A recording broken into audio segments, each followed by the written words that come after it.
मित्रों, आज आपको टिहरी की ऐसी यात्रा कराएंगे, ऐसी जानकारी देंगे जिसके बारे में आप बहुत कम जानते होंगे।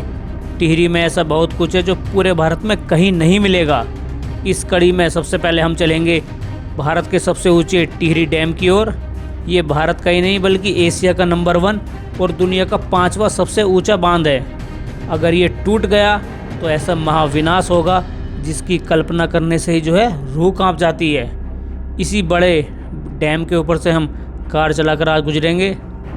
टिहरी डैम के साथ ही टिहरी झील में वाटर स्पोर्ट्स एक्टिविटी भी हम आजमाएंगे। इस झील के नीचे पानी के अंदर एक पूरा शहर डूबा हुआ है। अंडर वाटर सिटी के ऊपर कई तरह की बोटिंग की जाती है। बच्चों से लेकर बड़ों तक सबके लिए यहाँ पर एडवेंचर है। चाहे आपको गोवा वाली पैरासेलिंग या वाटर सर्फिंग करनी हो, कश्मीर की हाउस बोट और शिकारा राइड का अनुभव करना हो, या मालदीव जैसे पानी के ऊपर स्टे चाहिए, यहाँ सब मिलेगा।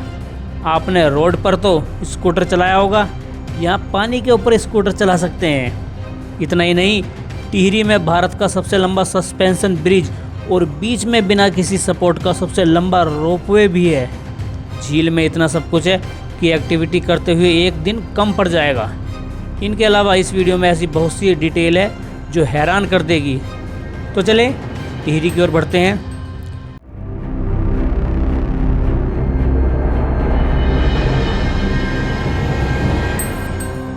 मैं 3 बार टिहरी जा चुका हूँ।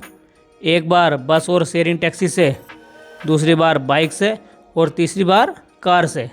एक बार और जाने की कोशिश की थी लेकिन वो कार ख़राब हो गई थी। तो इस तरह मैं 3 बार टिहरी में होकर आ चुका हूँ। इस वीडियो के बीच बीच में तीनों बार की वीडियो क्लिप्स का यूज़ होगा। कभी कोई सी क्लिप आएगी और कभी कोई सी। तो आप ये मत सोचने लग जाना कि ये क्या चल रहा है।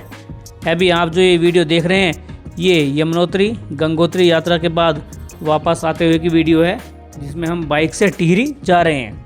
सिंगल लेन सड़क ठीक ठाक बनी हुई है। वैसे तो हरिद्वार, ऋषिकेश, नरेंद्र नगर और चंबा होते हुए टिहरी झील पहुंच सकते हैं। टिहरी झील में वाटर एक्टिविटी करने के लिए नई टिहरी से 16 किलोमीटर दूर कोटी कॉलोनी आना होगा। वहीं पर ये सब एडवेंचर एक्टिविटी होती हैं। नई टिहरी से कोटी कॉलोनी तक जाने के लिए आसानी से बस या शेयरिंग टैक्सी नहीं मिलती। इसके लिए ऋषिकेश से बस द्वारा चंबा पहुंच जाइए, जो 60 किलोमीटर है। वहां से फिर कोटी कॉलोनी में स्थित टिहरी झील जो बच जाएगी वो है 17 किलोमीटर, जिसके लिए बस या शेयरिंग टैक्सी ले सकते हैं। दिल्ली से टिहरी झील 307 किलोमीटर, हरिद्वार से 103, ऋषिकेश से 75 और देहरादून से 105 किलोमीटर है। चूँकि हमें झील पर जाना है इसलिए धीरे धीरे करके सड़क से नीचे उतर रहे हैं।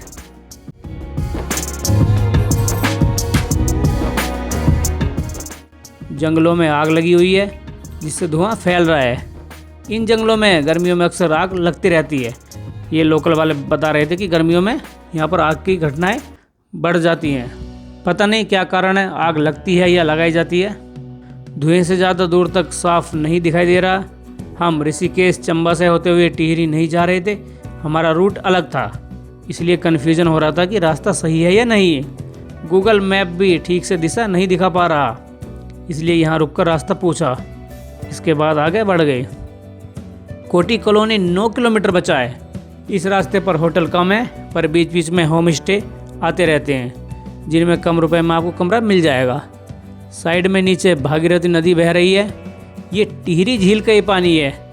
ये झील कोई 1-2 किलोमीटर नहीं बल्कि 42 वर्ग किलोमीटर तक फैली है। 42 किलोमीटर नहीं बल्कि 42 वर्ग किलोमीटर तक।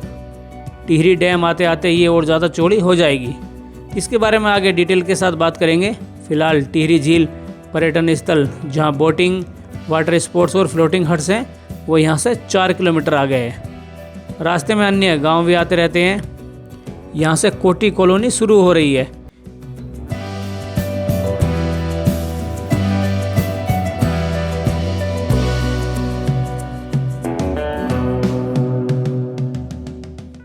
ये टिहरी प्रोजेक्ट एरिया है। डैम का निर्माण किया है THDC इंडिया लिमिटेड यानी टिहरी हाइड्रो डेवलपमेंट कॉरपोरेशन द्वारा। 12 जुलाई 1988 को इस कंपनी का गठन किया गया था। THDC ने बांध तो बनाया ही, साथ ही अन्य कई कार्य भी किए हैं, जैसे स्कूल चलाना, डेवलपमेंट रिसर्च सेंटर स्थापित करना, ITI college, Tehri institute of hydro power engineering और टेक्नोलॉजी का निर्माण, जियोलॉजिकल म्यूजियम जैसे कुछ कार्य THDC ने किए हैं। इनको कई अवार्ड भी दिए गए हैं। यहाँ से टिहरी डैम 5 किलोमीटर है। ओके, तो टिहरी झील के लिए रास्ता यहाँ लेफ्ट से नीचे की ओर जा रहा है।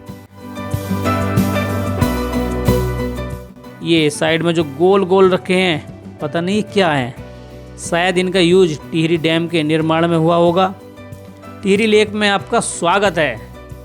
यहाँ से लेफ्ट साइड इको हट और रेस्टोरेंट है और दूसरी तरफ parking, tourist pathway, view point, toilet और बोटिंग पॉइंट बने हैं। पार्किंग चार्ज यहाँ पर लिखे हुए हैं, जैसे कार जीप के लिए 50 रुपये और स्कूटर मोटरसाइकिल आदि है तो उसके लगेंगे 20 रुपीज़। बाकी वाहनों की भी फीस लिखी है। यहाँ रुकने के लिए कई इको वुडन हट हैं। ये सब लकड़ियों से बनी है, जिनका नाम यूनिक है, मतलब अलग है, कुछ हटके है। जैसे नदियों के नाम पर है यहाँ पर सिंधु, गोदावरी, गंगा आदि, ऐसे इन वुडन हट्स का नाम रखा गया है। इनकी ऑनलाइन बुकिंग gmvnonline.com से हो जाती है।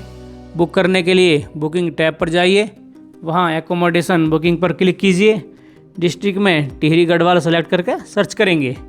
स्क्रॉल करके नीचे टिहरी लेक इको हट्स कोटी कॉलोनी लिखा आएगा, वहाँ बुक नाउ पर क्लिक करेंगे तो ये पेज खुलेगा, जिसमें अराइवल और डिपार्चर डेट डालकर चेक अवेलेबिलिटी पर क्लिक करने से डिटेल आ जाएगी। यहाँ सुपर डिलक्स रूम 5200 रुपये, जो कि सीजन के आने जाने से ऊपर नीचे होता रहता है। ऐड टू कार्ड करके डिटेल और पेमेंट देने से ये बुक हो जाएगा। ये सारी इको हट्स टिहरी झील किनारे बनी है। यहाँ से लेक का शानदार व्यू मिलता है। आसपास निर्माण भी पूरी व्यवस्था से किया गया है, मतलब सजावट के साथ। यहाँ से जूम करके टिहरी डैम के भी दर्शन होते हैं। उसी के पास ही वाटर स्पोर्ट्स एक्टिविटी होती है, जहाँ थोड़ी देर बाद चलेंगे। देखिए, टिहरी झील में वाटर स्पोर्ट्स कहाँ होंगे, ये पानी के बढ़ने और कम होने पर निर्भर करते हैं। इसके लिए अभी जो है 2 जगह सेलेक्ट की गई है, या तो वहाँ होगी या फिर यहाँ। ठीक है, एक ही जगह होती है। अब वो कहाँ होगी ये पानी के ऊपर नीचे होने पर निर्भर करता है। एक तो यहीं पर होती है नीचे बोटिंग, यहाँ रुकने और खाने की पूरी व्यवस्था है। अगर यहाँ बोटिंग नहीं हो रही है तो ये आपको मिलेगी यहाँ से करीब 2-3 किलोमीटर आगे इस जगह पर, लेकिन वहाँ खाने पीने का ज़्यादा अच्छा इंतज़ाम नहीं है, इसलिए अपने साथ ये चीज़ें लेकर चलें। अभी जो नाव की एक्टिविटी हो रही है वो यहाँ नहीं आगे है। झील किनारे बने पाथवे पर चलकर झील को और पास से देखते हैं, जिसका रास्ता यहाँ से नीचे जा रहा है। बोटिंग चार्ज लिखे हैं कि कौन सी बोटिंग का कितना रुपया लगेगा। इसमें अब एक नई राइड भी जुड़ गई है, जो है शिकारा राइड। यहाँ से टूरिस्ट पाथवे या कोटी का व्यू पॉइंट शुरू हो रहा है, जिसका लोकार्पण 25 मई 2018 को किया गया था। आगे चलते हैं।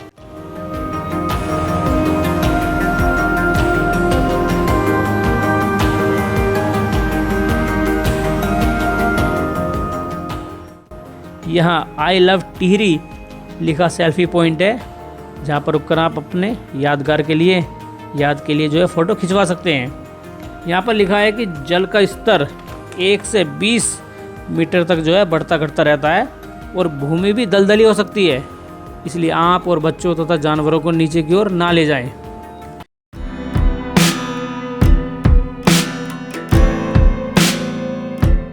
चलिए अब नाव की सवारी के लिए बोटिंग पॉइंट की ओर चलते हैं, जो कि यहाँ से लगभग 2 किलोमीटर आगे है।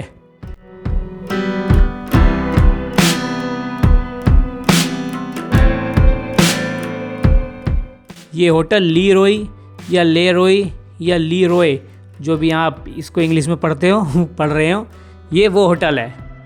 ठीक है भैया, हमारी इंग्लिश ऐसी है, उच्चारण ही जो है इसका अलग अलग हो रहा है, तो इसलिए आप इसका नाम कुछ भी मान लीजिए। ये काफ़ी बड़ा और भव्य होटल है। ऑनलाइन बुकिंग leroyhotels.com वेबसाइट से होती है। नीचे टिहरी सेलेक्ट करके hotel Le Roi lake view कोटी क्लिक करेंगे। Floating huts and eco rooms को बाद में देखेंगे। इसके बाद बुक नाउ पर क्लिक करके जो है चेक अवेलेबिलिटी पर कमरे शो हो जाएंगे, जिसमें डिलक्स रूम 3499 रुपये एक रात का चार्ज है, और टैक्स अलग से देना होगा। ये मत समझ लेना कि फाइनल रेट है, टैक्स अलग से ऐड होगा। ब्रेकफास्ट के साथ करते हैं तो 4,049 रुपये लगेंगे। व्यू मोर रेट्स पर क्लिक करने के बाद लंच डिनर के साथ रेट जो है और बढ़ते जाएंगे। प्रीमियम रूम 3,799 रुपये है। अगला रूम जो है deluxe rooms with lake view के साथ 4,199 रुपये में है, जबकि premium room with lake view में 4,699 रुपये का चार्ज है। फैमिली रूम को 5,499 रुपये प्लस टैक्स में ले सकते हैं। इस कंपनी के होटल काफ़ी महंगे होते हैं। सस्ता लेने के लिए जो है चंबा में रुक सकते हैं। जब हम टिहरी आए थे एक बार तो चंबा में स्टे किया था। बीच रास्ते में भी कुछ होटल्स हैं, आप अपनी सुविधा के हिसाब से देख सकते हैं। चंबा काफ़ी बड़ी जगह है जहाँ कम रेट में रूम मिल जाते हैं। यहाँ से टिहरी बांध 3.5 किलोमीटर, भागीरथीपुरम 4 और कोटेश्वर 29 किलोमीटर आ गए।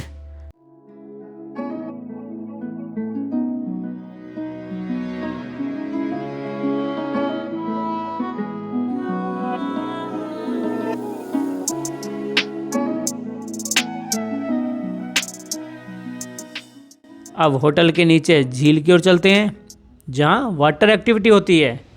नीचे जाने के लिए रास्ता कच्चा है। सामने माता मंदिर बना है। श्री गणेशाय नमः, जय माता दी। काफ़ी सारी बाइक और कारें खड़ी हैं, लेकिन यहाँ पर पार्किंग का कोई रुपया नहीं लगता। बिल्कुल फ्री में आप वाहन खड़ा कर सकते हैं। बोटिंग की बुकिंग के लिए थोड़ा ऊपर चलना होगा। यह है बोटिंग चार्ज, जिसमें नाव या एक्टिविटी का नाम लिखा है।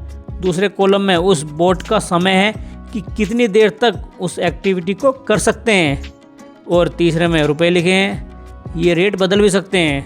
सीज़न के समय तो ये रेट फिक्स रहते हैं, लेकिन जब ऑफ सीज़न होता है, मतलब जब कम यात्री आते हैं, कम टूरिस्ट आते हैं, तो ये रेट कम कर लेते हैं। तो जब भी आप इनसे सौदेबाजी करें, मतलब रेट पूछें, तो बोल देना कि भाई थोड़ा एडजस्ट कर लो यार, अगर हो जाएगा तो ये कर लेते हैं। टिहरी झील में 8 तरह की वाटर एक्टिविटी होती हैं, जिसमें अब 9 नंबर की शिकारा राइड मतलब शिकारा बोट जुड़ गई है। बोर्ड पर कई तरह की बोटिंग के बारे में लिखा हुआ है। इन नावों में क्या क्या होता है ये मैं यहाँ गाइड के मुँह से आपको सुनवा देता हूँ, फिर उसके बाद मैं बताऊँगा। मोटर बोट है, स्लो बोट है ये। इसमें 10-12 लोग जाते हैं स्लो में, ठीक है। ये आधा घंटा लेते हैं ना आप, तो आमने सामने लास्ट कॉर्नर जाएगा। हाँ, उस स्पीड बोट है हमारे पास। 6 सीटर होती है, 4 से 6 लोग बेचते हैं। ये बता रहे थे कि पहले नंबर पर जो मोटर बोट है वो स्लो चलती है, जिसमें 10 से 12 व्यक्ति जाते हैं। इसके 30 मिनट के 300 रुपये और 60 मिनट के 500 रुपये चार्ज हैं। ये ज़्यादातर फैमिली के लिए यूज़ की जाती है, जो 2 से 2.5 किलोमीटर तक घुमाती है। दूसरे नंबर की स्पीड बोट 6 सीटर है। ये 6 व्यक्ति अगर होते हैं तो उनको ले जाती है, लेकिन अगर 6 से कम है, 4 या 5, तो भी इसमें जा सकते हैं। इसमें 15 मिनट के 500 और 30 मिनट के 1,000 रुपये पर पर्सन के हिसाब से लगते हैं। आधे घंटे वाली जो राइड करेंगे वो दिखाएगी floating huts, Marina house boat और डोबरा चांटी ब्रिज। अगली बोटिंग जेट स्की में 1 मिनट के 250 और 5 मिनट के 1,000 रुपये प्रति व्यक्ति का चार्ज है। इसको वाटर स्कूटर भी बोलते हैं। यहाँ पानी पर ये सबसे मज़ेदार एडवेंचर है। गाइड आपको पानी में इसके ऊपर ऐसा घुमाएगा, लगेगा कि बस गिरने ही वाले हैं, पर गिरोगे नहीं। सच में कमाल का अनुभव होता है। पूरी डिटेल आगे देंगे। जेट स्की के बाद ये जेट अटैक, इसमें 10 मिनट के 500 रुपये देने होंगे। ये 2 सीटर मिनी स्पोर्ट बोट है, 2 seater. Jet attack speed boat की तरह ही है, लेकिन इसमें 6 की जगह 2 व्यक्ति बैठते हैं। 5वें नंबर पर बम्पर राइड है। ये एक सोफे की तरह होती है, जिसे नाव के पीछे बांधकर खींचा जाता है। इसमें 2 व्यक्ति बैठते हैं। ये भी पूरा एडवेंचर महसूस कराती है, जिसमें 2 राइड के 500 रुपये फीस लगती है। ये कभी कभी बंद भी रहती है। 6ठे नंबर पर है केले की सवारी यानी बनाना राइड। केले जैसी इस नाव पर 6 से 8 लोग बैठते हैं। ये अकेले नहीं चलती, इसको स्पीड बोट से खींचा जाता है। जब इसको लहरों पर चलाया जाता है ना, तो इस पर बैठे लोग पानी में भी गिरते हैं, तभी तो एडवेंचर होता है ना। यहाँ पानी में गिरना कोई खतरे वाली बात नहीं है, ये राइड का हिस्सा है। आपके शरीर से लाइफ जैकेट बंधी होगी तो कोई नहीं डूबेगा, सब पानी के ऊपर तैरते रहेंगे। इसको आधा घंटा करने का 500 और 1 घंटा करने का 1,000 रुपये है। 7 नंबर पर है वाटर सर्फिंग। इसमें आपको एक नाव खींचती है और एक बोर्ड पर खड़े होकर पानी के ऊपर बैलेंस बनाना होगा। जिसमें 2 राउंड या 5 बार के 700 रुपये लगते हैं। अगली एक्टिविटी है पैरासेलिंग की। इसको आपने फिल्मों में भी देखा होगा और क्या पता ये भी सोचा हो कि ये मुझे भी करनी है, लेकिन जितनी मज़ेदार ये देखने में लग रही है उतना ही ज़्यादा इसको करने का खर्चा आएगा। 2500 रुपये प्रति व्यक्ति, 2500 रुपये पर पर्सन के हिसाब से देने होंगे। अगर आप इसके लिए रेडी हैं तो इस बोट में आ जाइए, यहीं से उड़ान भरते हैं और यहीं पर वापस आते हैं। इसमें नाव से बंधी रस्सी से पैराशूट लगा होता है जहाँ पर आपको बांधा जाता है और आसमान में करीब 100 मीटर ऊपर उड़ने के लिए छोड़ दिया जाता है। मतलब रस्सी के द्वारा 2 से 2.5 मिनट तक हवा में रहने का एक अलग ही एक्सपीरियंस होता है। ऊपर से टिहरी लेक का शानदार नज़ारा दिखाई देगा आपको। हिमालय पर्वतमाला भी दिखेगी। यहाँ ये वीडियो बनाकर भी देते हैं, लेकिन शायद उसका चार्ज अलग से ऐड होगा।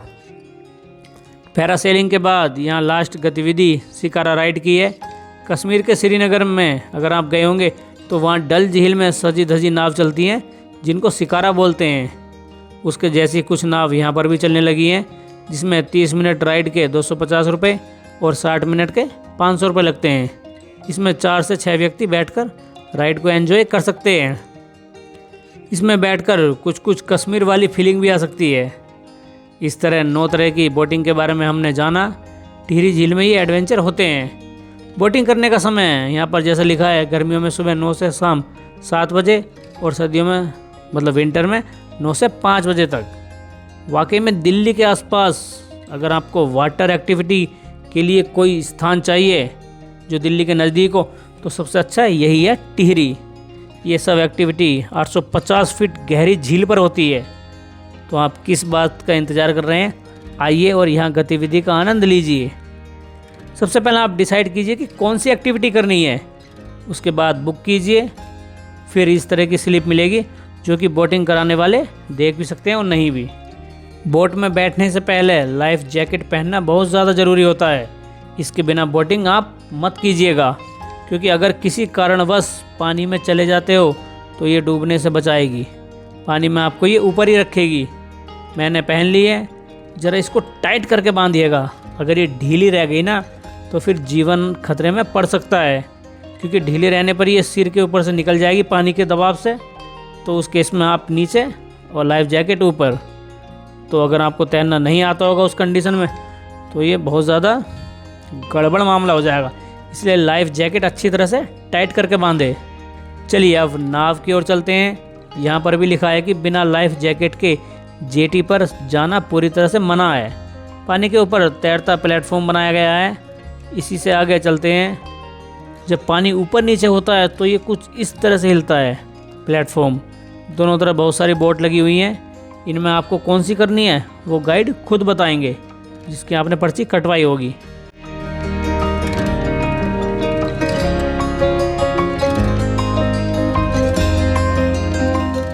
ये जेट स्की है, जिसे वाटर स्कूटर भी बोलते हैं। चलिए सबसे पहले इसकी सवारी करते हैं। इसमें 1 मिनट के 250 रुपये। उसमें क्या होगा, आप पीछे बैठोगे और गाइड चलाएंगे। और अगर 500 या 1000 रुपये देते हैं तो गाइड पीछे बैठेंगे, आप खुद चला सकते हैं। इसमें झील के कोने तक जाते हैं। कम स्पीड में तो आप इसको चला सकते हैं, लेकिन तेज़ रफ्तार में कंट्रोल करने में दिक्कत आ सकती है। अगर आप ही चलाते हैं खुद तो अच्छा तो लगेगा, लेकिन उस लेवल का एडवेंचर महसूस नहीं कर पाओगे जो है पीछे बैठा आपको गाइड करा देगा। तो एक काम कीजिए कि शुरू में तो आप चला लीजिए, उसके बाद गाइड से चलवाइए। वो गाइड जेट स्की को ऐसा दौड़ाएगा, ऐसा घुमाएगा कि गिरते गिरते बचोगे, लेकिन गिरोगे नहीं। असली एडवेंचर तो इसका यही है। पर घबराने वाली कोई बात नहीं है, ये पूरी तरह से सुरक्षित है। 1% अगर पानी में गिर भी गए तो लाइफ जैकेट है ना, वो बचा लेगी। फिर ये जेट स्की वाले आपको सुरक्षित तरीके से बाहर निकाल लेंगे अगर गिर गए तो। वैसे गिरते नहीं हैं, पर फिर भी बता रहा हूँ, इसमें ऐसा एडवेंचर मिलेगा जिसमें सच में मज़ा आ जाएगा और ये काफ़ी दिनों तक याद रहेगा।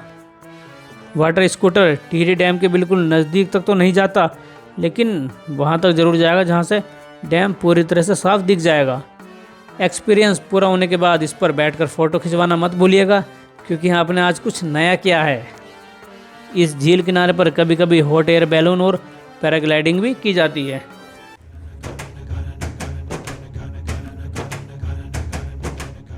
सफ़र आगे बढ़ाते हैं और चलते हैं एक और राइड पर, जो कि है स्पीड बोट की। 6 सीटर इस राइड का किराया 15 मिनट का 500 रुपये, जिसमें करीब 7 किलोमीटर तक लेकर जाते हैं, और 30 मिनट का 1000 रुपये लगता है, जिसमें आना जाना करीब 15 किलोमीटर का हो जाएगा। टिहरी झील में शायद ये सबसे ज़्यादा दूर तक जाने वाली नाव है। अगर आपको इस तरह का साफ पानी देखना है तो मानसून सीज़न जुलाई अगस्त में आने से बचें, क्योंकि तब बारिश होती है और ये पानी मटमैला हो जाएगा। बारिश के कारण मानसून सीज़न में एक्टिविटी कुछ समय के लिए बंद भी हो सकती है, तो अगर आप आ रहे हैं तो पहले चेक कर लीजिएगा कि ये एक्टिविटी ओपन है या बंद है।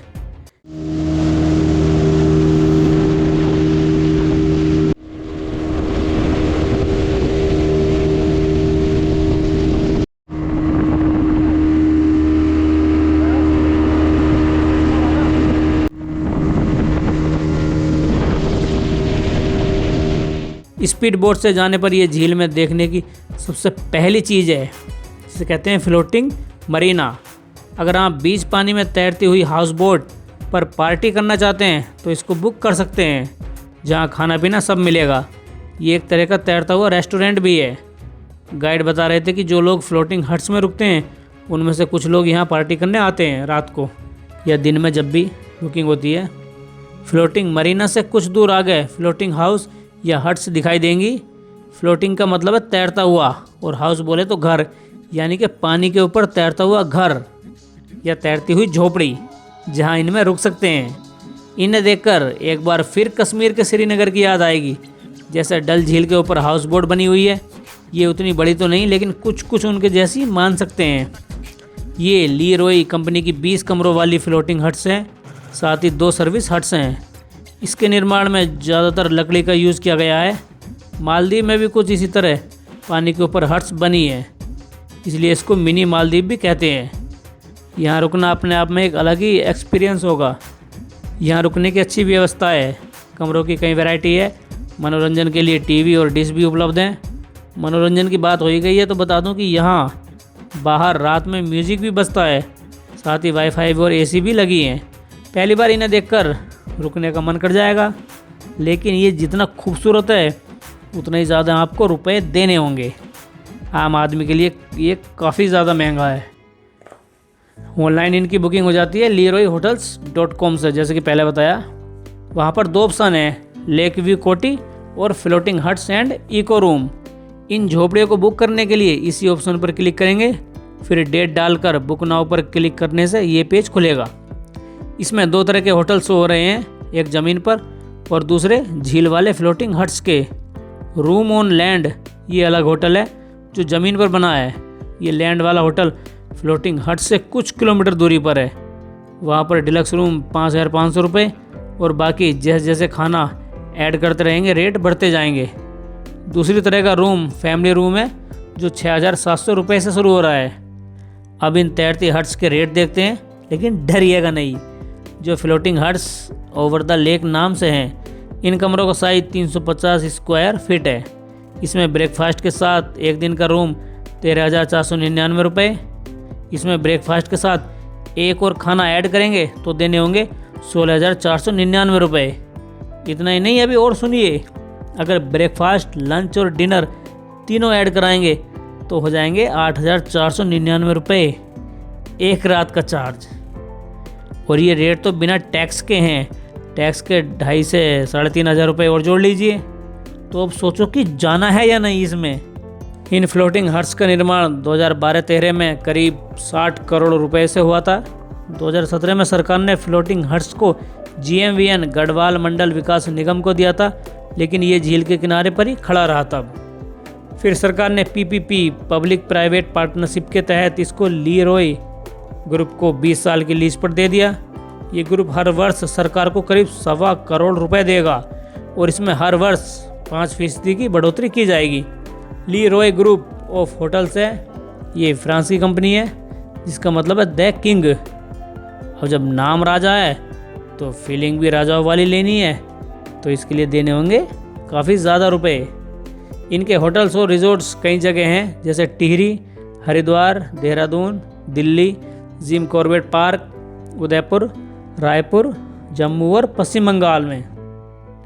इस टिहरी झील में 28 दिसंबर से 30 दिसंबर 2022 को भारत सरकार एवं Tehri hydro development corporation limited ने राष्ट्रीय स्तर की वाटर स्पोर्ट्स प्रतियोगिता कराई थी। इसमें कैनोइंग और कयाकिंग के कंपटीशन थे। राष्ट्रीय स्तर पर होने वाली इस चैंपियनशिप का उद्देश्य एशियाई चैंपियनशिप और ओलंपिक के लिए जो है खिलाड़ियों का चयन करना था। इतना ही नहीं, पर्यटन को बढ़ावा देने के लिए झील में टिहरी लेक फेस्टिवल भी मनाया जाता है। ये 3 दिन का उत्सव उत्तराखंड पर्यटन विकास बोर्ड द्वारा आयोजित किया जाता है। इसमें water sports, music, paragliding, scuba diving, hot air balloon, kayaking, canoeing आदि खेल होते हैं। उत्तराखंड की संस्कृति को दिखाती कई चीज़ भी यहाँ पर प्रदर्शित की जाती हैं। तब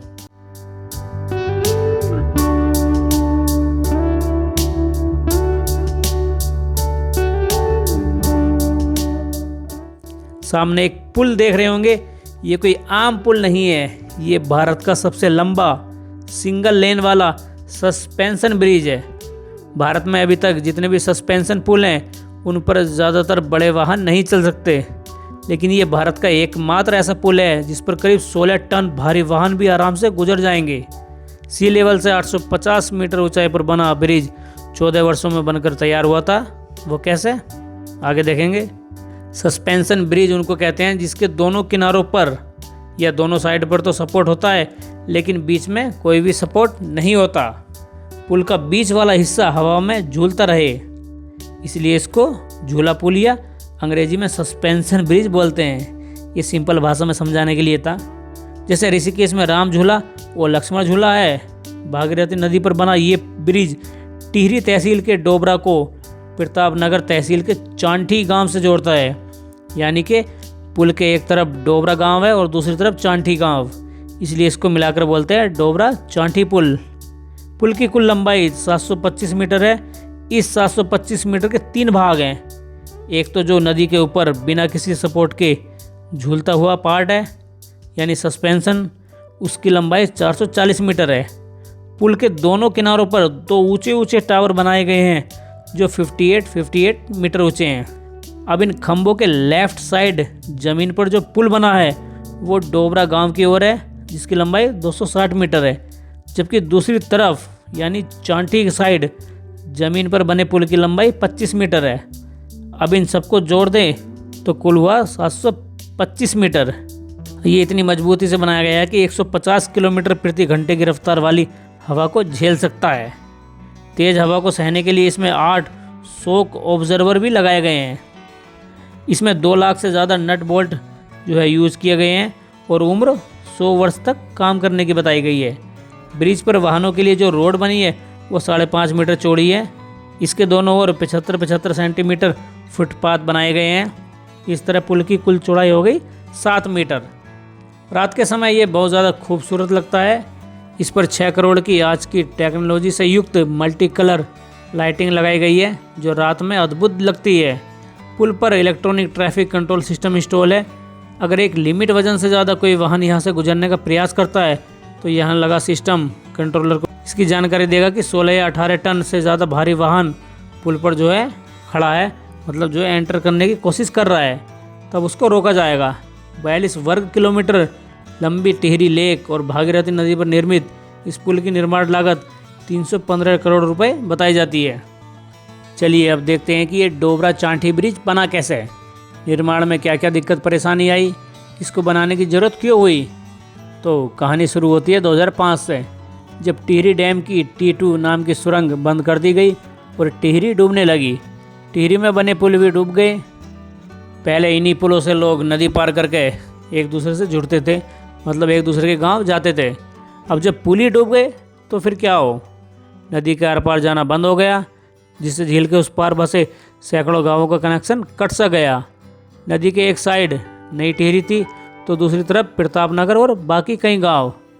अब अगर यहाँ के लोगों को एक दूसरे के एरिया में जाना था तो उनके पास कोई पुल नहीं था, उन्हें बाई रोड दूरी तय करके जाना पड़ता था और ये होती थी 100 किलोमीटर की। इससे उनका बहुत सारा समय व्यर्थ चला जाता और रुपया भी ज़्यादा खर्च होता था।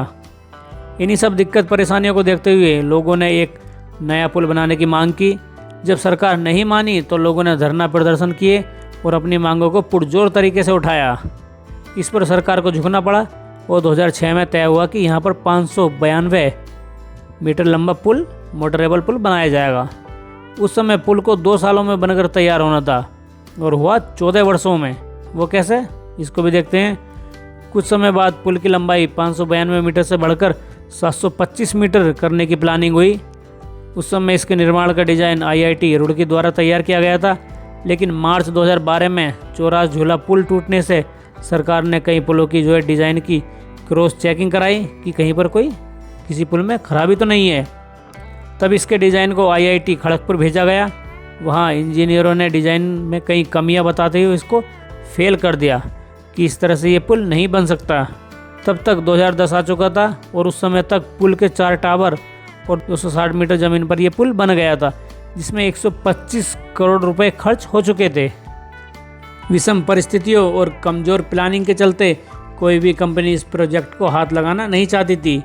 इस कारण 2010 तक निर्माण कार्य रुका रहा। सरकार ने पुल के डिज़ाइन के लिए फिर से 2014 में इंटरनेशनल टेंडर निकाला। ये टेंडर अक्टूबर 2014 में Korean company Yooshin engineering corporation consultant को मिला, जिसने 10 करोड़ रुपए की लागत से दोबारा से इसका डिज़ाइन बनाया। 2016 में नया डिज़ाइन बनकर तैयार हुआ और फिर से निर्माण कार्य शुरू कर दिया गया। 2017 तक पुल बनना था, लेकिन नहीं हो सका। इसके बाद सरकार की ओर से और रुपए दिए गए। अगस्त 2018 में एक और अनहोनी हो गई, जब पुल के 3 सस्पेंडर अचानक टूट गए। अब करे तो क्या करे। खैर, पुल तो बनना ही था। अगस्त 2019 में मेन पुल को आपस में जोड़ा गया। फाइनली पुल बनकर तैयार हुआ, जिसका उद्घाटन 8 नवंबर 2020 को हुआ। पुल तो बन गया, लेकिन निर्माण कार्य में देरी के चलते इसमें 3 अरब से ज़्यादा का खर्चा हो चुका था। जो पुल 2006 में बनना था वो 2020 में बना। कितना ज़्यादा समय और एक्स्ट्रा रुपया देना पड़ा। अगर ईमानदारी से कार्य होता तो पुल 2008 में बनकर पूरा हो चुका होता। अब पुल के फ़ायदों पर नज़र डालते हैं कि इसके क्या फ़ायदे हैं। जहां एक और पहले प्रतापनगर, लमगांव और धोंतरी की जनता को टिहरी जिला हेडक्वार्टर तक आने के लिए 100 किलोमीटर की दूरी तय करनी पड़ती थी, वो अब घटकर आधी रह गई है। इससे इन गांवों की करीब 3 लाख से ज़्यादा की आबादी को फ़ायदा हुआ है। पहले प्रतापनगर से नई टिहरी जाने में 5 घंटे के आसपास का समय लगता था। इस पुल के बनने से अब समय घटकर रह चुका है 1.5 घंटा। अब नई टिहरी से डोबरा चांठी पुल पार करके प्रतापनगर आसानी से पहुंच सकते हैं। ये बनवास पूरा होने में 14 वर्ष लग गए।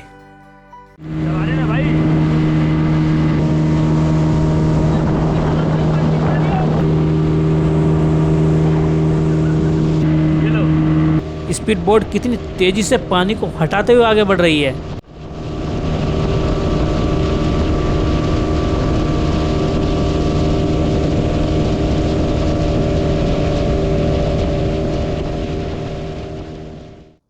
फ्लोटिंग हट्स और डोबरा चांटी पुल देखने के बाद अब वापस बोटिंग पॉइंट पर आते हैं। बीच पानी में ये पहाड़ है जिसको बोटिंग वाले बोलते हैं आइलैंड। ऐसा कहकर ये इनको दिखाते हैं।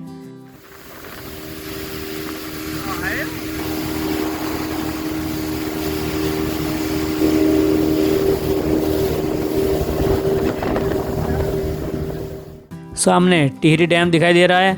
यहाँ से डैम कुछ किलोमीटर की दूरी पर है। जूम करके देखते हैं। डैम के बारे में आगे पूरी डिटेल के साथ बात करेंगे। फिलहाल यहीं से देख लीजिए। यहाँ आने के सही समय की बात करें तो ये लगभग पूरे साल खुला रहता है। मानसून सीजन जुलाई अगस्त को छोड़कर कभी भी आ सकते हैं। चूँकि पानी की एक्टिविटी है इसलिए सर्दियों में कम ही लोग आते हैं, लेकिन एडवेंचर पसंद लोग सर्दियों में भी घूमते हैं। सबसे ज़्यादा टूरिस्ट बच्चों की गर्मियों की छुट्टी में आते हैं। मई जून में पीक सीजन होने के कारण होटल और खाने की चीज़ों के रेट बढ़ जाते हैं। इसलिए अगर कम भीड़, अच्छा मौसम और थोड़ा सस्ता स्टे चाहिए तो मार्च, सितंबर, अक्टूबर और नवंबर में आ सकते हैं। हम वापस वाटर स्पोर्ट्स पॉइंट पर आ चुके हैं जहां से हमने शुरू की थी। इस लेक में और भी कई तरह की एक्टिविटीज़ होती हैं, सबको यहाँ पर दिखाना संभव नहीं है।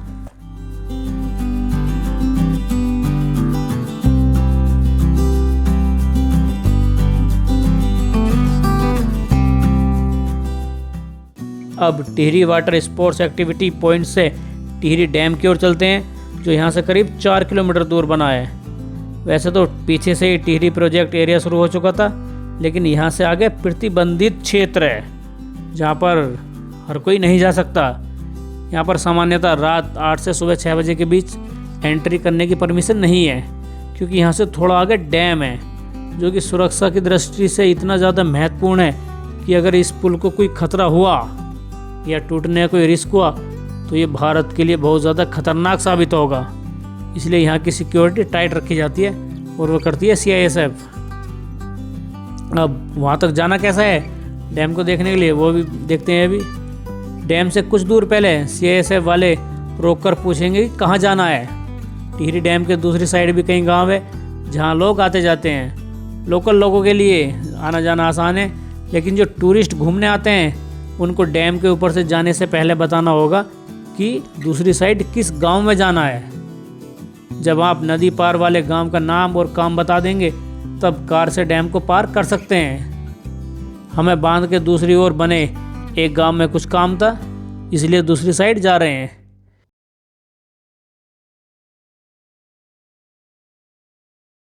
यहाँ से टिहरी डैम शुरू हो रहा है। ये एक अलग ही अनुभूति दे रहा है, क्योंकि हम भारत के सबसे ऊंचे डैम के ऊपर से गुजर रहे हैं। ये आपको पुल की तरह लग रहा होगा, लेकिन ये बांध है जिसके ऊपर 20 मीटर चौड़ी सड़क बनी है। इस पर बीच में गाड़ी रोकना और पैदल चलना मना है। कहीं ऐसा मत करना कि डैम पर रुककर नीचे झील में झांकने लगो कि हम भी तो देखें कि कितनी ऊंचाई है या कितना गहरा है। ऐसा करने पर दंड दिया जा सकता है। सुरक्षा का मामला है भाई। डैम के ऊपर से गुजरते समय शायद आपको एहसास नहीं हो रहा होगा कि आप कहाँ चल रहे हैं। जैसे कि मैंने पहले बताया कि ये डैम भारत का सबसे ज़्यादा ऊंचाई वाला डैम है। भारत के साथ साथ ये एशिया का भी सबसे ऊंचा बांध है और rock and earth fill embankment dam के मामले में इसका स्थान है 5वां और हर तरह की कैटेगरी में ये 10वां सबसे ऊंचा दुनिया का बांध है। ये शायद अब 13वें स्थान पर चला गया है, क्योंकि बाद में कुछ और डैम बने हैं। इसकी ऊंचाई कितनी है तो बांध की ऊंचाई है 260.5 मीटर। नीचे बेस से चौड़ाई 1128 मीटर है, यानी कि नीचे से 1 किलोमीटर से ज़्यादा चौड़ा है। इतना विशाल होने के कारण इसको राष्ट्र का गौरव कहा जाता है। दुनिया में कई तरह के डैम हैं, जिनमें से ज़्यादातर 2 तरह के डैम बनाए जाते हैं, embankment dam and gravity dam. Tehri बांध earth and rock fill embankment प्रकार का है, जिसे मिट्टी और पत्थर से बनाया गया है।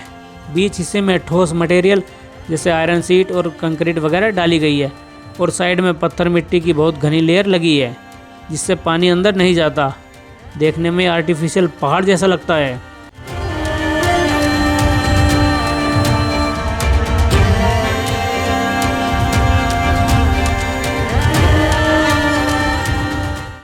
पुल पार करके दूसरी साइड ऊपर की ओर आ चुके हैं। बांध की ढलान की साइड पत्थर और मिट्टी नज़र आ रही है। देखने में लग रहा होगा कि अरे यार, ये तो पानी के साथ बह जाती होगी पत्थर मिट्टी, लेकिन ऐसा नहीं है। जैसे कि पहले बताया कि ये बांध इसी तरह से बनाए जाते हैं। ऊपर से एक सड़क नीचे ढलान की ओर जा रही है, जिसका उपयोग नीचे तली तक पहुंचने के लिए किया जाता है, लेकिन ये आपके लिए नहीं है। आप सीधी रोड से ही जाइएगा। टिहरी बांध के बनने से 42 वर्ग किलोमीटर की झील बन चुकी है। अभी तो फिलहाल इसमें पानी कम है, लेकिन जब ये भरा होता है तो इसमें करीब 354 करोड़ घन मीटर तक पानी आ सकता है, जिसमें से लगभग 261 करोड़ घन मीटर पानी हर वक्त रहता है। सरफेस एरिया 52 वर्ग किलोमीटर का है। अगर बरसात के समय यहाँ इकट्ठा पानी ज़्यादा हो जाता है तो गेट खोलकर पानी नीचे छोड़ दिया जाता है। अगर किसी कारणवश इस डैम के गेट ना खुले, मतलब पानी तो भरता रहेगा, और जब गेट नहीं खुलेगा तो पानी निकलेगा कैसे? उस कंडीशन में क्या होगा? तो इमरजेंसी के लिए पानी के मैक्सिमम लेवल पर इस तरह के ये गहरे और चौड़े मुंह वाले बड़े कुएं जैसे आकार के ये बनाए गए हैं, जिससे ज़्यादा पानी होने पर वो इनमें से जाकर बाहर निकल जाता है और फिर डैम के दूसरी तरफ बने होल से बाहर निकल जाता है। इस तरह ये आपातकाल के समय भी सुरक्षित रहता है। 24 सितंबर 2021 को टिहरी डैम के रिजर्वोयर मतलब जलाशय को पहली बार 830 मीटर ऊंचाई तक भरा गया था, जिससे कि टिहरी हाइड्रो प्रोजेक्ट पूरी क्षमता से बिजली बना सके।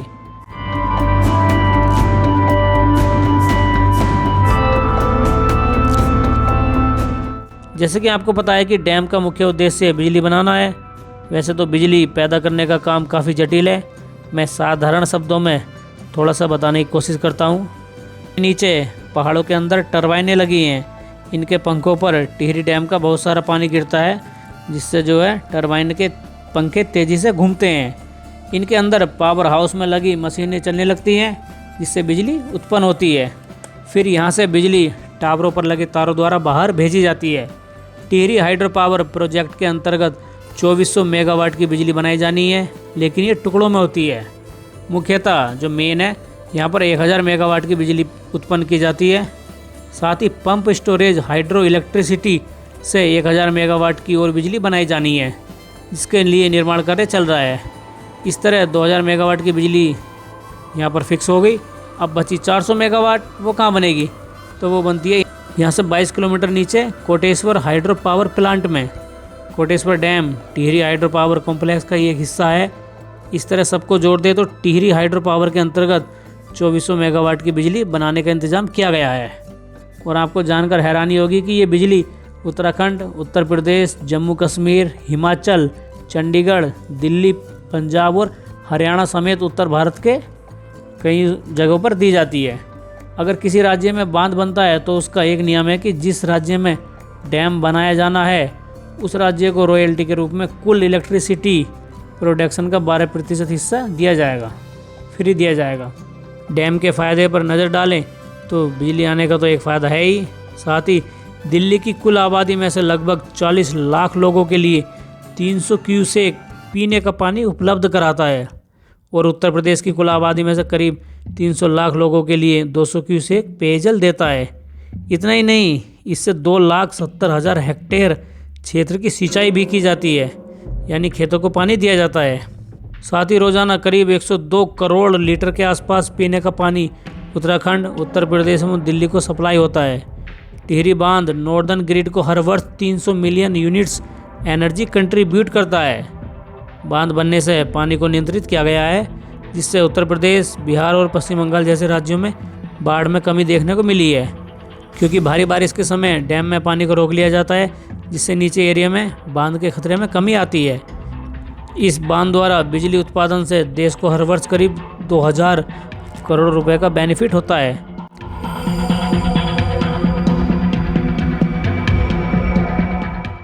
मित्रों, डैम के फ़ायदे तो हैं ही, लेकिन उसी के साथ ही जो है रिस्क बना रहता है कि जहाँ ये बांध बना है वो जगह भूकंप जोन 4 के अंदर आती है, जो कि खतरनाक भूकंप जोन 5 के बहुत पास है।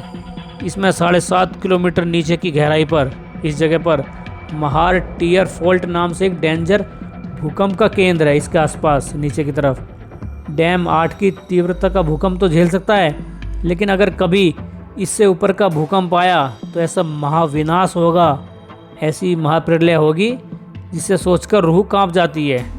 इतना ज़्यादा नुकसान होगा जिसकी भरपाई दशकों तक नहीं हो सकेगी। ये डराने वाली बात नहीं है। भगवान करे कि ये डैम हर परिस्थिति में ऐसे ही मजबूती से खड़ा रहे और देश को लाभ पहुंचाता रहे। लेकिन अगर कभी ये टूटा तो नीचे के एरिए हरिद्वार, ऋषिकेश और देहरादून शहर जो है पानी के अंदर समा जाएंगे। पानी इनके ऊपर होगा शहरों के। यहाँ की भूमि बंजर हो जाएगी। इससे आगे के क्षेत्र बिजनौर, बुलंदशहर, मेरठ, हापुड़ समेत अन्य कई इलाकों में 10 मीटर तक पानी भर जाएगा। इन खतरों के चलते टिहरी वासियों ने डैम निर्माण का बहुत ज़्यादा विरोध किया और कई वर्षों तक इसका काम रोके रखा। डैम का निर्माण 1978 में शुरू हुआ, लेकिन व्यापक रूप से आंदोलनों के चलते बीच बीच में कार्य रुका रहा और अंततः 2006 में टिहरी डैम का निर्माण पूरा हुआ। जिसको कुछ वर्षों में बनना था उसको बनने में लग गए 28 साल। क्या क्या देरी हुई, इसकी कैसी योजना बनी, आगे टिहरी मदन नेगी रोपवे में यात्रा करते समय बात करेंगे।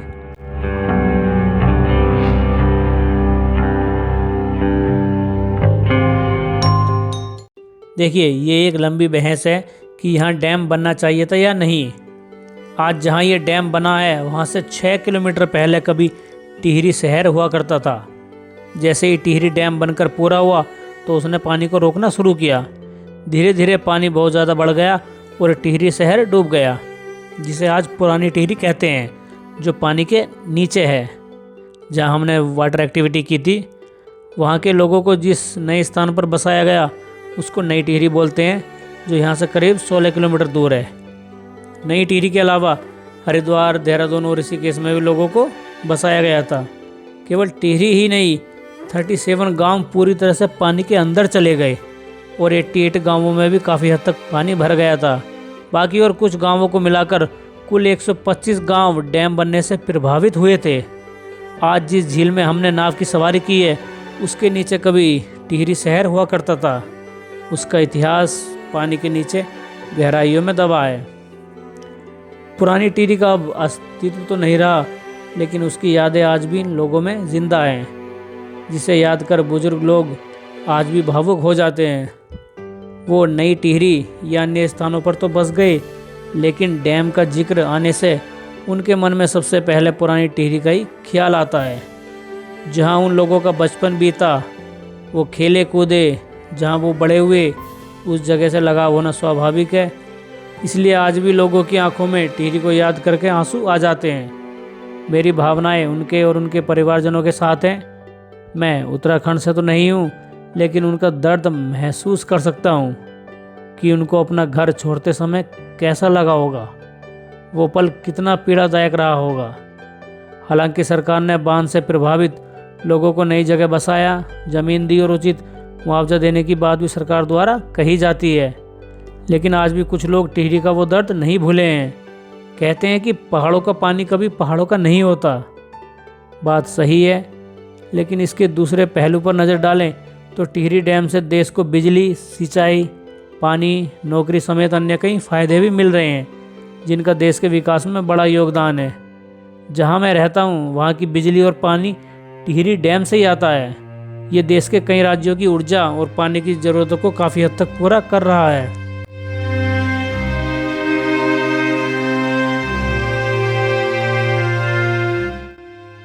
देखिए, दुनिया में जहाँ भी डैम बनते हैं वहाँ खतरा तो होता ही है। प्रकृति पर किसी का वश नहीं है, कब क्या हो जाए। खतरा अपनी जगह है और देश की ज़रूरतें अपनी जगह। टिहरी प्रोजेक्ट एरिया में लिखा भी है कि ऊर्जा के क्षेत्र में यह तो मजबूरी है, हाइड्रो पावर ज़रूरी है। आप ही बताइए कि अगर आपके शहर या गांव में कई घंटों के लिए कभी बिजली चली जाए या बिजली आए ही ना, तो आप शिकायत करेंगे कि यार बिजली तो आ ही नहीं रही, देश अंधेरे में है। पर्यावरण को बचाने वाली बात करने वाले कुछ लोगों को जब गर्मी लगती होगी ना, तो वो सबसे पहले एसी चलाएंगे। एसी नहीं तो कूलर या पंखा ऑन करेंगे। बांध से खतरे तो बने रहते हैं, पर फिर क्या करें। अगर बांध नहीं बनेंगे तो वैसे भी हालत ख़राब ही होनी है, और बन गया तो टूटने का खतरा है।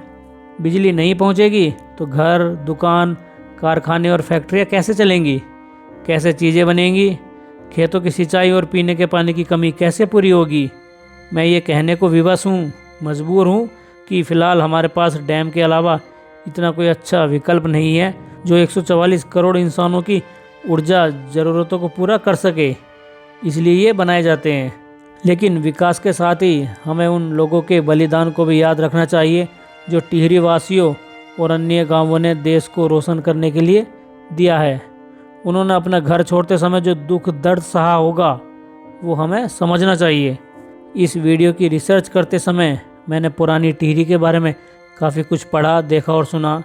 इनके बारे में जानते समय मेरी आंख भर आई कि क्या हुआ होगा उस समय। टिहरी वासियों की जिंदा दिली के लिए मैं उनका धन्यवाद करता हूँ। उनका योगदान हमेशा याद रखा जाएगा। कहने को तो बहुत कुछ है, लेकिन समय कम है, तो बस इतना ही कहूँगा कि आप जब कभी टिहरी झील में बोटिंग करें तो झील के पानी को छूकर पुरानी टिहरी को सैल्यूट ज़रूर करिएगा, क्योंकि उनके बलिदान के कारण ही आज ऐसा हो पाया है।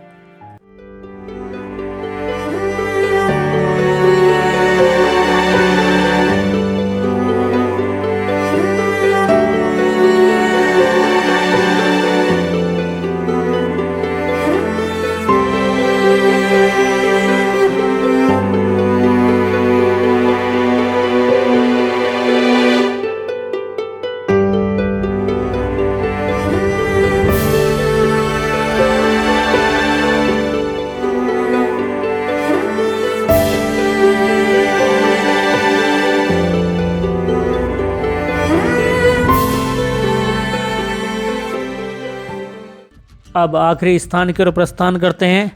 टिहरी झील के आर पार जाने के लिए टिहरी डैम से आगे एक और माध्यम है जिससे हम झील के एक साइड से दूसरी साइड जा सकते हैं, लेकिन इससे सिर्फ व्यक्ति जा सकते हैं, वाहन नहीं। ये जो सामने देख रहे हैं, हमें वहाँ जाना है और फिर वापस भी आना है।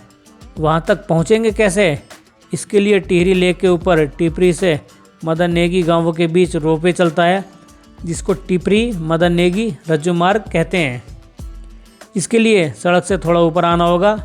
बोर्ड पर रोपवे का समय सुबह 9 से शाम 4:30 बजे तक का है। इसमें यात्रा करना भी एक एडवेंचर है, जिसमें बैठने से कुछ व्यक्तियों को डर लग सकता है।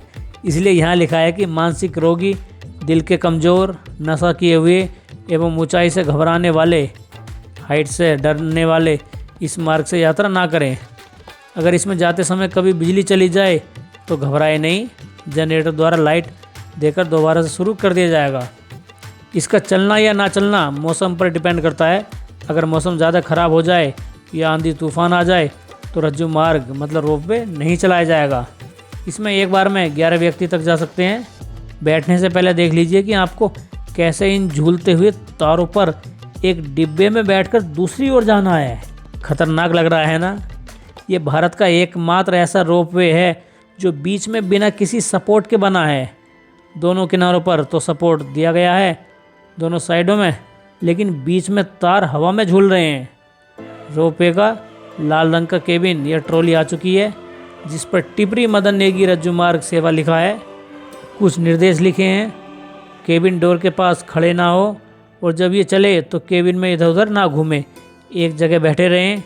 एक अटेंडेंट केबिन में आपके साथ चलता है, उनके दिए हुए सुझावों और निर्देशों का पालन करें। डिब्बे का ताला बंद कर दिया गया है। अब दूसरी साइड पहुंचने तक इसमें कुछ नहीं हो सकता, मतलब हम बंद हो गए, अब इसमें हम कुछ नहीं कर सकते। तो चले महादेव का नाम लेकर रोपवे की यात्रा करते हैं। दूसरी तरफ पहुंचने में करीब 10 मिनट का समय लगता है। टिहरी झील कितनी खूबसूरत लग रही है, लेकिन इस खूबसूरती में जो है, इस खूबसूरत पानी के अंदर कई गांव समाये हुए हैं, कई गांव नीचे डूबे हैं। रोपवे चलाने वाले बोल रहे थे कि जब यहाँ पानी कम हो जाता है तो पुरानी टिहरी में बना ऊंचा टावर जो पहले था कभी, वो अब थोड़ा सा दिखाई देता है पानी कम होने पर।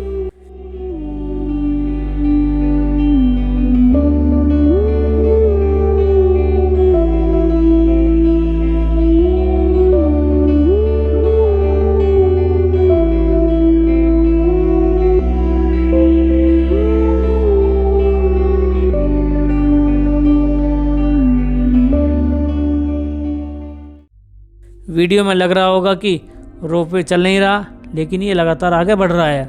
रोपवे की कुल लंबाई 984 मीटर है। लोकल लोगों के लिए टिकट 20 रुपये और बाहरी लोगों के लिए 150 रुपये है। प्रतापनगर और आसपास के गांवों तक जाने आने के लिए रोपवे का निर्माण किया गया है। ये रोपवे 30 से 35 किलोमीटर की दूरी कम करता है और करीब 1.5 घंटे का समय भी बचाता है। मित्रों, पीछे वीडियो में टिहरी डैम निर्माण का टॉपिक छूट गया था। चलते चलते अब उसकी बात कर लेते हैं कि टिहरी डैम कैसे बना, क्या दिक्कत परेशानी हुई। तो ये कहानी शुरू होती है भारत की आज़ादी के बाद से। स्वतंत्रता के बाद देश की कई ज़रूरतें महसूस की गई। उनमें से एक थी पावर जनरेशन, जिससे लोगों के घरों तक बिजली पहुंचाई जा सके। इसके लिए 1949 में उत्तर प्रदेश के टिहरी में भागीरथी और भिलांगना संगम पर डैम बनाने का विचार आया।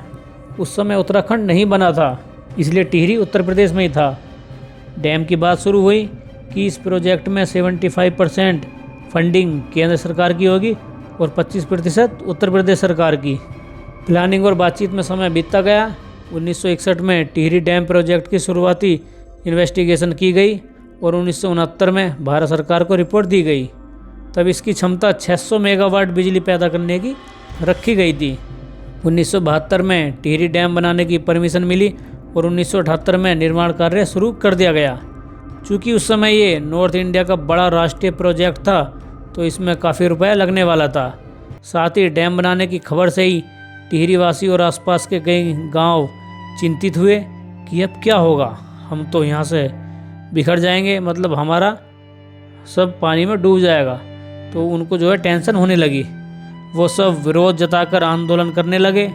इस आंदोलन के साथ कई प्रमुख नाम जुड़ चुके थे, जैसे टिहरी की राजमाता कमलेंदुमती शाह, जो उत्तराखंड की पहली महिला सांसद थी और उत्तराखंड में पद्म भूषण पाने वाली पहली महिला भी वही थी। सबसे पहले उन्होंने डैम के खिलाफ आवाज़ उठाई। इसके अलावा पर्यावरणविद सुंदरलाल बहुगुणा, एडवोकेट वीरेंद्र सकलानी, श्रीदेव सुमन और बाकी लोग भी आंदोलन में शामिल हुए। 1978 में टिहरी में विद्यासागर नोटियाल की अध्यक्षता में बांध विरोधी समिति बनाई गई। वीरेंद्र सकलानी ने सुप्रीम कोर्ट में याचिका दायर की कि ये बांध मानव जाति और पर्यावरण के लिए खतरा है, इसलिए इसको बनने से रोका जाए। कोर्ट में काफ़ी लंबी सुनवाई चली, जिससे डैम निर्माण का कार्य लगभग रुक सा गया था और खर्चा भी बढ़ चुका था। सरकार के पास बांध बनाने के लिए पर्याप्त रुपए नहीं था। पैसों की कमी से जूझते हुए डैम को सहारा देने के लिए अपना मित्र देश सामने आया। अब बताइए, मित्र देश का नाम सुनते ही सबसे पहले कौन से देश का नाम आता है? रूस, रसिया। उस समय रूस बहुत बड़ा हुआ करता था। 1986 में रूस के राष्ट्रपति मिखाइल गोर्बाचोव भारत आए। उन्होंने डैम निर्माण में टेक्नोलॉजी और रुपये का सहयोग दिया। तब सरकार ने 600 मेगावाट से बढ़ाकर 1000 मेगावाट बिजली प्रोडक्शन करने का फैसला किया। देखिए, ये जो है रूस अपने कितना काम आता है, अब से नहीं, बहुत पहले से। 1971 तो आपको याद ही होगा कि भारत के लिए रूस किस तरह अमेरिका और जो है वेस्टर्न कंट्री से भिड़ गया था कि आओ भारत को हाथ लगा कर देखो। अब आप सोचिए कि अमेरिका का इतना इन्फ्लुएंस है भारत में, उनकी फिल्में आती हैं, यहाँ से लोग अमेरिका जाते हैं, मतलब वो हर तरीके से भारत को प्रभावित करने की क्षमता रखता है। वो लोगों में अमेरिका जाने का क्रेज़ भी होता है। लेकिन फिर भी इतना कोशिश कर लिया अमेरिका ने, फिर भी भारतवासी अमेरिका पर भरोसा नहीं कर पाते। सबसे पहले अगर भरोसे की बात आती है तो वो आती है रूस से। तो इससे ये पता चलता है कि अगर किसी देश ने भारत की मदद की है, भारत के बारे में सोचा है, अच्छा काम किया है, तो भारत उसको कभी नहीं भूलता।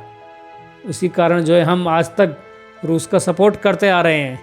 और अमेरिका तो भैया भरोसा करने लायक है ही नहीं, भले ही वो कितना ही ज़्यादा प्रभाव डाले भारत पर रूस ही है।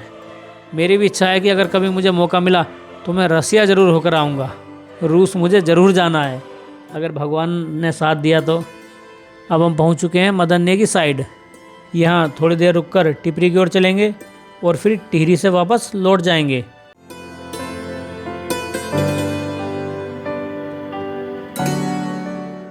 तब सरकार ने 600 मेगावाट से बढ़ाकर 1000 मेगावाट बिजली प्रोडक्शन करने का फैसला किया, जो बाद में और बढ़ने वाला था।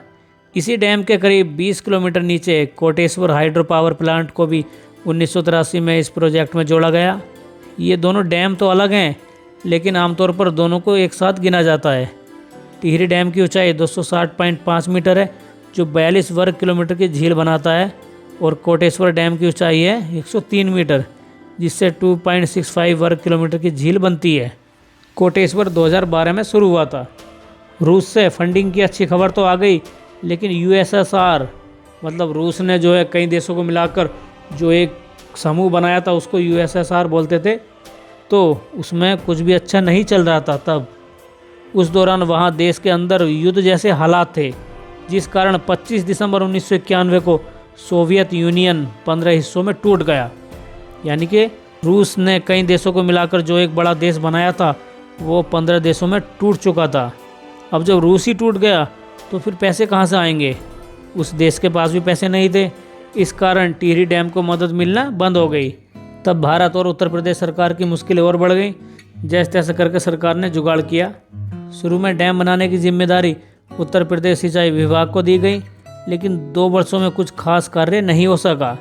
इसलिए केंद्र एवं राज्य सरकार ने 1988 में THDC Tehri hydro development corporation limited का गठन किया, लेकिन लगातार विरोध प्रदर्शन और धरने आंदोलनों के चलते बांध बनने में अभी भी कई और वर्ष लगने वाले थे।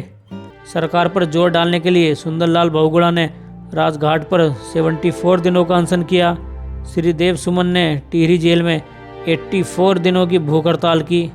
ऐसे ही विरोधों के चलते 1991 में 76 दिनों तक डैम का निर्माण कार्य रुका रहा। बांध विरोधी समिति और आंदोलन इस बात पर थे कि डैम को बनने से रोका जा सके। कोर्ट ने डैम की सेफ्टी का रिव्यू करने के लिए कहा। एक्सपर्ट ने जांच की। इसमें जो है रूस के वैज्ञानिक और अन्य कुछ जो है टेक्निकल सपोर्ट भी था। उन्होंने सबने जांच की और इसको सुरक्षित पाया।